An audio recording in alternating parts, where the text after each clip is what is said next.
Video ini saya buat khas untuk follower saya di TikTok dan di Instagram, yang kebanyakannya follower saya di TikTok dan Instagram adalah lambat untuk mendapat info.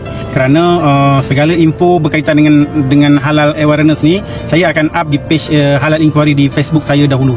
Kemudian baru saya post di TikTok dan Instagram ataupun YouTube, kerana dia mengambil masa nak buat video.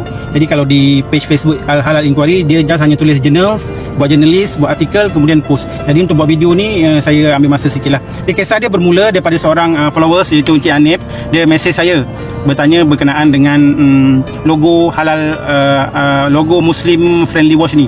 Jadi saya memberi jawapan logo ni tak valid.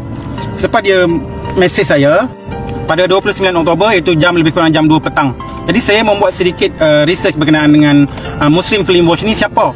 Jadi saya membuat posting yang pertama, bertanya kepada netizen, adakah sesiapa netizen tahu berkenaan dengan logo Muslim Choice ini.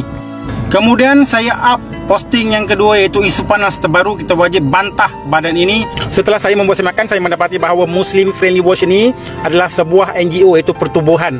Dia seperti mau menggantikan JAKIM untuk mengeluarkan satu sijil bahawa orang Muslim selamat makan di premis itu.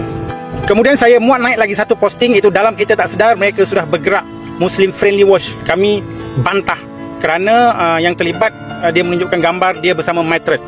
Selepas itu saya mendapati bahawa saya telah diblok dan tidak boleh lagi akses melihat laman Muslim Choice System ini. Apa yang mengejutkan bahawa monitoring officers list mereka adalah 90% bukan Muslim. Jadi bagaimana mereka sebagai orang bukan Muslim yang ada kuasa untuk monitor berkenaan halal untuk orang-orang Muslim? Kami membuat secret di ROS, kami membuat secret di SSM, dan komiti officers mereka amatlah memeranjatkan kami kerana mereka terdiri dari orang bukan Muslim. Jadi bagaimana orang bukan Muslim nak cek halal padahal dia pun tak tahu hukum fiqh dan fardu ain. Jadi ada dasar-dasar yang mengatakan maklumat sah tapi tak berasas tentang perbincangan badan ini akan menggantikan JAKIM, walaupun JAKIM akan dikekalkan mengekalkan pekerjaan sahaja. Ada dasar-dasar yang mengatakan ni. Dan atas perkara ini kami terus lagi membuat semakan dan membuat tekanan, dan kami jumpa mereka telah mempunyai satu pasukan, iaitu Syariah Panel. Kemudian kami naikkan lagi satu posting berkenaan dengan objektif mission mereka, seperti ada yang tidak kena. Jadi alhamdulillah ada beberapa followers yang DM kami memberikan bukti-bukti berkenaan dengan aktiviti mereka di Sabah dan beberapa aktiviti di Semenanjung. Jadi mereka mempromosikan Muslim Friendly Watch ni dengan sedikit bayaran upah.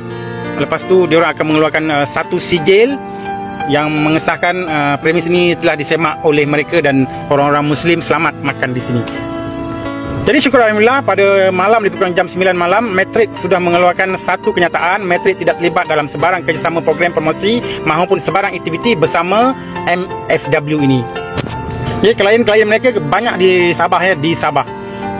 Kemudian selang beberapa minit, JAKIM telah membuat satu kenyataan rasmi berkenaan Muslim Friendly Watch ini atau Muslim Choice adalah bercanggah dan mengelirukan orang ramai. Jadi JAKIM tidak mengiktiraf sijil daripada Muslim Choice, dan segala penggunaan berkenaan dengan Muslim Choice ataupun kata-kata yang mengelirukan boleh diambil tindakan dengan tegas. Jadi beginilah sedikit serba ringkas kronologi berkenaan dengan satu pertubuhan NGO, iaitu Muslim Friendly Watch ataupun Muslim Choice, yang telah kami riuh rendahkan di Facebook, yang kebanyakan follower di TikTok dan Instagram lambat mendapat information. Jadi kepada follower saya di TikTok dan Instagram dan YouTube, jadi untuk mendapatkan info yang cepat berkenaan dengan halal awareness, bolehlah follow kami di Halal Inquiry ataupun di Facebook Abang Amin Syukur ataupun Abang Amin. Kerana kebanyakan berkenaan dengan halal awareness ni kami membuat secara journals, iaitu penulisan ataupun blog ataupun keterangan kenyataan berbanding dengan membuat video.